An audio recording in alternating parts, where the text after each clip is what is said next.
Modelo vista controlador y patrón Presentation Abstraction Control, que son similares, cambian los nombres y cambia básicamente en que uno es jerárquico y el otro no. Patrón microkernel y patrón reflection, o sea, son patrones clásicos. Eso lo van a encontrar en un libro que se llama los libros POSA Pattern of Software Architecture. Son 5 libros muy buenos, muy viejitos, pero tienen las bases pues, de lo que son patrones.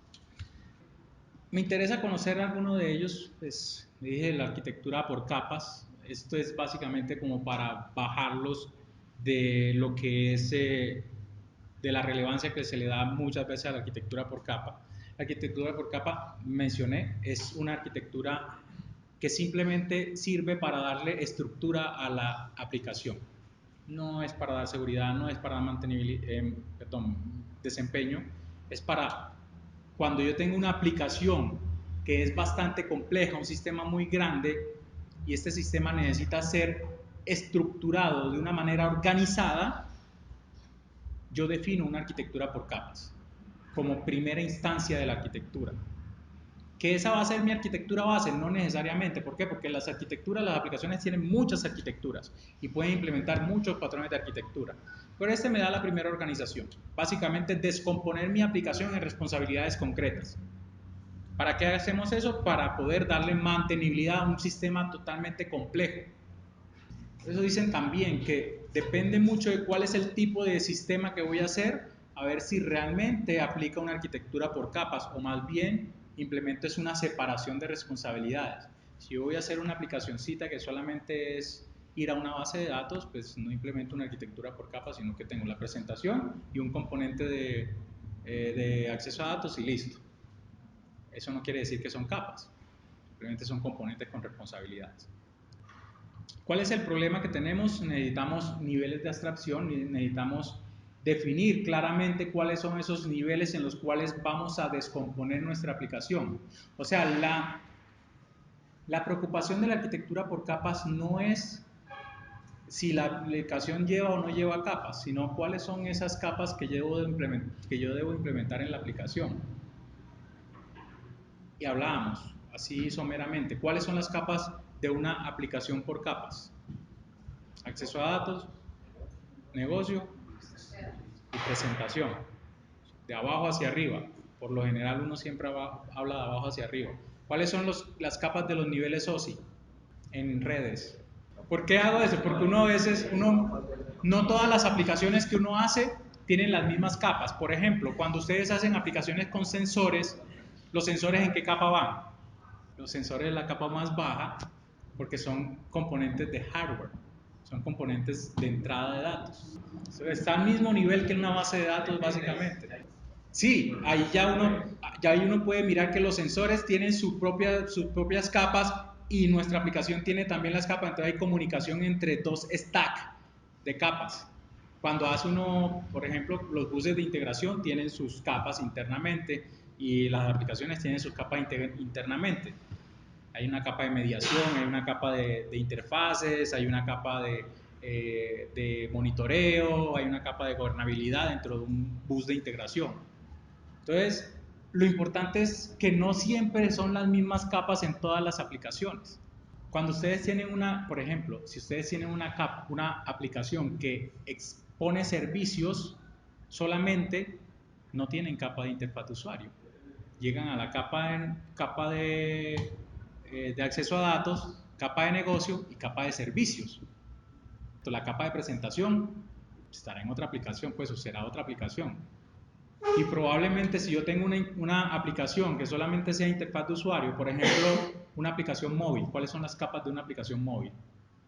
Lo mismo, yo tengo una aplicación Android, una aplicación iOS, yo tengo una capa de presentación, puedo o puede que no tenga una capa de negocio. ¿Por qué? Porque una aplicación móvil puede ser que le meta lógica de negocio, ¿sí? O puede ser que no le meta.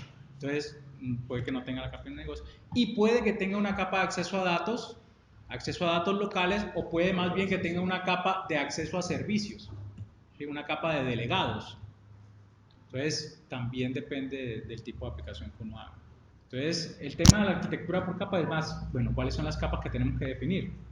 Tampoco pueden ser tantas como que ya me vuelvo un yet another fucking liar, es un antipatrón, otra maldita capa, le meto otra capa más, porque entre más capas tenga, ¿qué pasa? Hay más latencia, hay más saltos, hay mucha más complejidad en la implementación de la arquitectura. Tampoco tienen que ser tan poquitas capas que todo me quede como un chorizo. Entonces hay que empezar a balancear cuántas capas se necesitan. Y eso es donde entra el nivel de abstracción de uno. ¿Cómo es capaz uno de separar responsabilidades dentro de su aplicación para poder lograr separar bien los componentes? ¿Buscando qué? Buscando reemplazabilidad. O sea, que yo pueda coger una capa y reemplazarla por otra.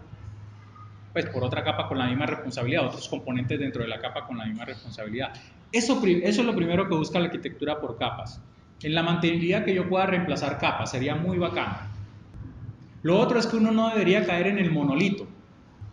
O sea, que todas las capas meterlas en un solo nivel. O sea, todas las capas en el mismo servidor. Uno debería también tratar de que las capas estén separadas en diferentes niveles. Es diferente una arquitectura multicapas a una arquitectura multinivel. Los niveles son separaciones físicas, donde yo digo, hombre, vea, la capa de presentación, que es Angular, la voy a meter acá, en este componente que es el que entrega aplicaciones web. Por ejemplo, yo tenía un desarrollador que me desarrollaba en Express, en Node.js con Angular, y él cogía y venía y me metía los servicios REST, los ponía que Express los entregara, ¿cierto? Los controladores de Express eran los que entregaban los servicios REST. Pero además de eso, la aplicación Express también entregaba la aplicación Angular. O sea, hacía servicios de contenido estático. Decía, pero ¿por qué? O sea, estoy perdiendo cosas allí. ¿Por qué? Porque le estás dando la responsabilidad a esa capa de servicios o a esa capa donde se va a entregar los servicios y toda la lógica de negocio, le estás entregando la otra responsabilidad de entregar los componentes estáticos. ¿Yo qué hago ahí? Express solamente se encarga de todo lo que es servicio REST y la aplicación Angular yo la monto en Amazon en S3 o la monto en su propio servidor web con NINGX, sí, y estoy separando las responsabilidades y estoy mejorando el desempeño. Porque un error en la capa de presentación no me va a afectar los otros elementos. Una lentitud en la capa de presentación no me va a afectar los otros elementos. Entonces, por eso es muy bueno uno empezar a separar las capas. Entonces, cuando ustedes tienen buses de integración, yo les pregunto, ¿ustedes hacen servicios de datos? ¿Qué son los servicios de datos? Son servicios que lo único que hacen es ir a una base de datos y sacar los datos. No tienen ninguna lógica de negocio. Y son válidos dentro de una arquitectura SOA. Hay 3 tipos de servicios. Servicios de datos, servicios utilitarios y servicios de negocio. Entonces, ustedes hacen servicios de datos. Es algo válido. Y dice, pero ¿para qué voy a tener un servicio solamente para ir a la base de datos y sacar un dato? Porque yo puedo separar esa capa y reutilizarla, puedo reemplazarla por un framework mejor, puedo cambiarla por otros componentes, puedo cambiar cómo es el acceso a datos y las otras aplicaciones, los otros servicios, los otros consumidores no se van a ver afectados.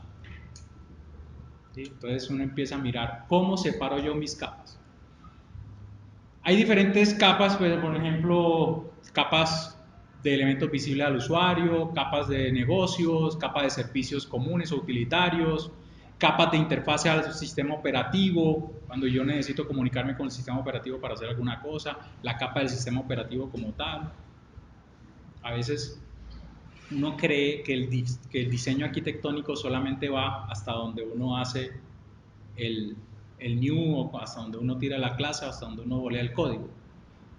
No, cuando uno implementa sistemas, estás implementando todo lo que tiene que ver con el sistema. Ahora, tú haces sistemas intensivos en software, quiere decir que el componente principal es el software, más no que tienes que olvidarte de las otras cosas. Entonces, la escogencia del sistema operativo a veces es muy importante en las decisiones que uno tome en la arquitectura por capas. ¿Cuál es esa capa de sistema operativo que vas a utilizar? Si tú estás haciendo, por ejemplo, un sistema de monitoreo de archivos donde eh, tiene que definirte o tiene que notificarte cuando cambia un archivo y automáticamente hacer algo cuando hay cambios en el archivo, qué sé yo, hacer un git o cualquier cosa, ¿sí? Tú necesitas que el sistema operativo te permita a ti tener apuntadores hacia los archivos para poder monitorearlos, ¿sí? Apuntadores abiertos. Pero ¿qué pasa si tú tienes una aplicación donde son 10 millones de usuarios? Tú tienes que coger un sistema operativo y definir cosas en el sistema operativo, en la capa del sistema operativo, que te permita a ti tener 50 millones de apuntadores abiertos al mismo tiempo. Y es una decisión de arquitectura. ¿Para qué? Para que después, cuando lleguen los 10 millones de usuarios, no reviente por allá el sistema operativo diciendo, es que tengo muchos apuntadores abiertos. Hay que modificarle la variable de FOP. No, y eso estaba definido desde el principio en la arquitectura, que había que trabajar con esa variable del sistema operativo. Es una capa de mi aplicación. Cuando yo hago procesamiento de PDFs, la mayoría, o de código de barras para ser más efectivo, más preciso, con códigos QR. La generación de códigos QR depende mucho de algoritmos que se ejecutan en el sistema operativo. Pueden ser diferentes, los algoritmos, la velocidad puede ser diferente y la compatibilidad puede ser diferente de las librerías. Entonces hay que entender muy bien cuáles son las capas que pueden existir. Entonces la arquitectura por capas simplemente le va a decir a uno, ustedes definan capas en las cuales las capas inmediatamente inferiores le proveen servicio a las capas superiores y las capas superiores reciben o utilizan servicios de las capas inferiores. Listo, ahí está una X. La X se enfoca en decir que no hay saltos entre capas. Si somos puristas, ¿en qué casos podemos permitir saltos entre capas? Solamente cuando hay consenso en el diseño. Y las hay. Ya les mencioné al principio. O sea, si yo veo que mi aplicación, hay un pedazo de la aplicación que no necesita lógica de negocio porque tengo que hacer reportes, por ejemplo, eso hace parte de mi aplicación, pero yo voy a hacer una arquitectura por capas para ir a un data warehouse a hacer reportes. No, ¿por qué? No hay lógica de negocio. Yo solamente necesito una capa que me presente los reportes y una capa que me consulte los datos. Listo, dos capas. Pero no quiere decir que estoy rompiendo la arquitectura por capa porque no tengo una capa de negocio. No, es que dentro de las decisiones que tomamos, dentro de ese conjunto de especificaciones que dijimos, es que la arquitectura por capa se cumple de esta manera, pero hay una variación cuando tenemos reportes, porque tenemos que ir sin lógica de negocio. En sistema de información, por lo general, hay 4 capas, son presentación, lógica de aplicación, dominio y base de datos. La capa de base de datos, la que almacena datos, la capa de dominio es todo lo que tiene que ver con reglas de negocio específicas, específicas del dominio, no de la aplicación, sino del dominio del negocio. Como por ejemplo, es que todas las personas tienen que ser mayores de edad para poder trabajar acá. Eso es una lógica de negocio empresarial, una lógica del dominio, diferente a una lógica de aplicación. Porque una lógica de aplicación puede ser, es que un usuario para que pueda registrarse acá tiene que tiene que tener 5 años de antigüedad. Para esta aplicación solamente aplica esa regla, pero para la otra aplicación no aplica esa regla. Una lógica de aplicación diferente a una lógica empresarial. Y la capa de presentación. ¿Cómo implementamos una arquitectura por capas? ¿Cómo la implementan ustedes? En código. ¿Cómo es su proyecto dentro de una arquitectura por capas? ¿La implementan en un solo proyecto? ¿La implementan en múltiples proyectos? O sea, se tiene un proyecto para la capa de presentación y un proyecto para la capa de negocio. ¿En qué casos? Siempre. ¿Está hecho en qué? ¿En qué lenguaje? ¿Qué tecnología? O sea, que cuando ustedes, .NET PHP, cuando ustedes despliegan la aplicación, generan un DLL para la capa de negocio y generan un zip para la interfaz. Y dentro del DLL o dentro de la aplicación .NET, ¿cuántas capas tiene? ¿Y todas son un solo proyecto o son diferentes proyectos de una sola solución? O sea que al momento de compilar, cada uno de los proyectos genera una DLL aparte y cada una la tiene que implementar aparte. ¿Sí? Esa es una forma de hacerlo. O sea, ahí están mapeando las capas con proyectos para poder mantener la separación. De tal manera que yo puedo coger un DLL y ponerlo en un lado y otro DLL y ponerlo en otro lado, ¿cierto? Y por la magia de los protocolos de comunicación, poder comunicar esos componentes a través de .NET WCF fácilmente, ¿cierto? En Java, ¿cómo lo hacen? ¿Cómo lo hacen en SAP?